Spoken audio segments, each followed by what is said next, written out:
I wanted to use a book similar to this one for the upcoming Gluecard a Day challenge. Instead of doing loose cards, I thought I would do pages that I can then bind together to create another daily book like this one. So I had this sort of paper bag brown cardstock, and it's just about the right size for pages for this book, with a little trimming.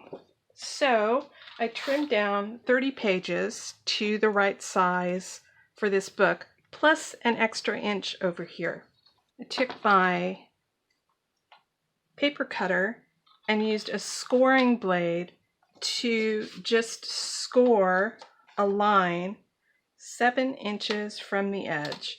And you basically use this the same way that you use a cutting blade, but instead of cutting, it does a nice little score line, which you can then use to do a nice neat fold. I need 2 pieces of chipboard for the cover, so I'm going to lay one of the pages on here and add just a little bit of extra around 3 sides for the cover, just so that the pages don't hang out over the edges of the cover. And the end of the page is going to be, or the end of the cover is going to be right here, because I'm going to add a second piece that covers this and allows the cover to bend open and closed. Here's my page. Here's the first part of my covers times 2. And here's the second part of my covers times 2. Now I'm cutting paper large enough to go around this cover, give me a little bit of ease where the 2 pieces come together, and then wrap around this whole thing. And this paper came off a roll. You can see that it's a little curly. This is how it looks when it comes off the roll. And if this happens to you, if you have papers on the roll and you want to flatten them out, I'm just going to drag this over the edge of my work table, just applying a tiny bit of pressure, and that will give it a little incentive to flatten out. Not completely flat, but enough for me to work on it. Oh, I think this goes this way. Yes. This paper is directional, so I'm having to pay attention because there's one piece on here that will make it very obvious if I get the paper going the wrong direction. So, yes, that way. So now I need to do covers. And so that I get a front and back cover with the paper going the right direction, I'm checking again, I'm going to do them as mirror images. So one is going to have the tiny piece on this side and the other one is going to have it on this side. That way I'll get them both going the right direction once the covers are made. So I'm going to start by drawing a line 1 inch from the edge on both pieces. This is going to be my guideline for putting these covers together and getting them to line up properly.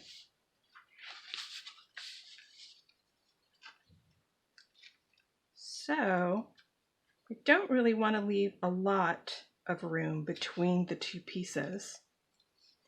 So I'm going to draw a line at the edge of this one, and then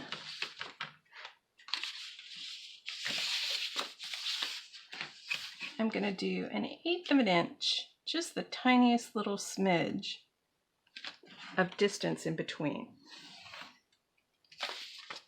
So now, in theory, when I put my big cover piece lined up against this line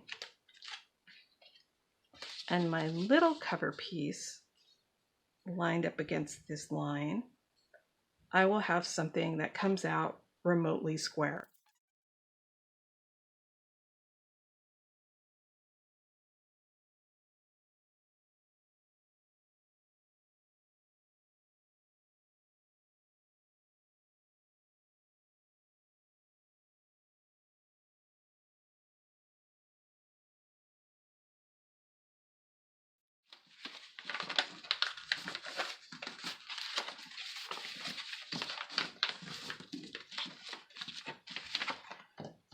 Now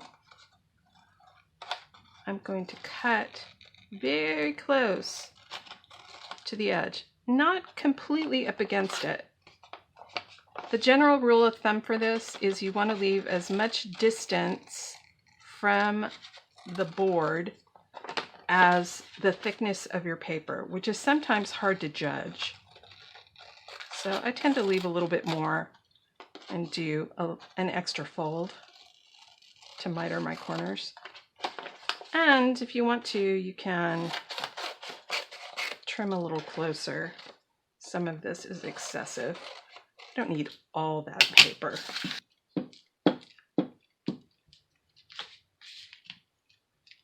Oh, before I glue this, I actually want to do one more thing. And that is put a piece of tape over this divide.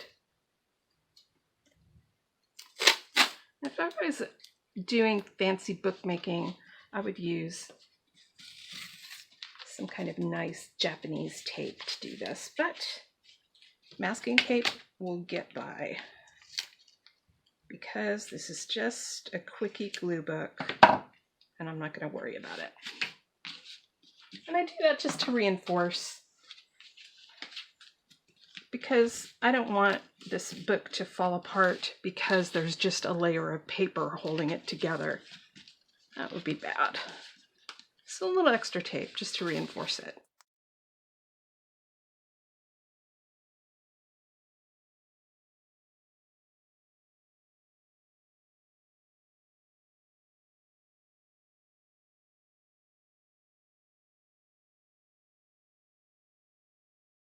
There we go.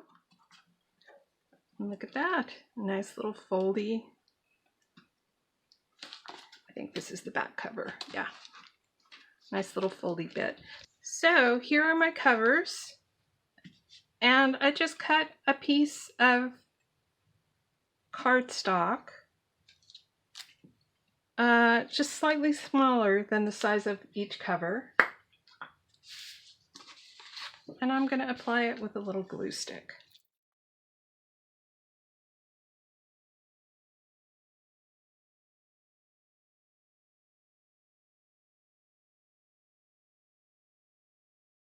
And while it's still damp,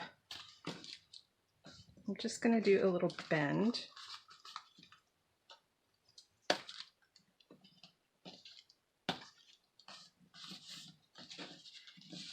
So that it doesn't come loose later. So now there's a little score where the book is going to open. Punched holes in the covers using the original book as kind of a guide for spacing. So I just put the two covers together and marked where the holes were going to go, punched one, and then used the other one as a guide to punch the second one. And now I'm working on punching pages. And the way I'm doing that is I took a cover and made this guide where the two holes go. So all I have to do is line this up along the edges, and you'll notice I have a little indicator so that I know that this is where the fold is. So just line this up, and I'm using clothespins as clamps. And then, because this is chipboard, I can just push the hole punch right in there and get the hole exactly where I want it. This works a lot better than using like cardstock or paper as a guide, because sometimes you can the hole punch will slide off and you'll end up punching in the wrong place. So once that's done, I just slide it onto some rings.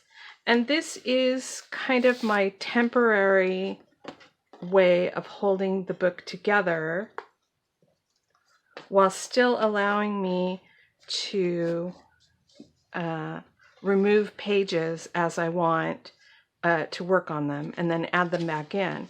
Here's what the book will look like when it's all finished. I'll tie this off with a piece of ribbon. I'm kind of digging the red gingham this morning, but we'll see what happens. And then on the inside will be pages that are firmly bound and easy to turn. And as I add them, fill them up and add them back to the book, I'll go ahead and put the fold in them that they need right along here so that they'll be even easier to turn. But for now, I'm going to go back and put the rings back in so that I can easily work on individual pages and not have to untie it and rebind it every time.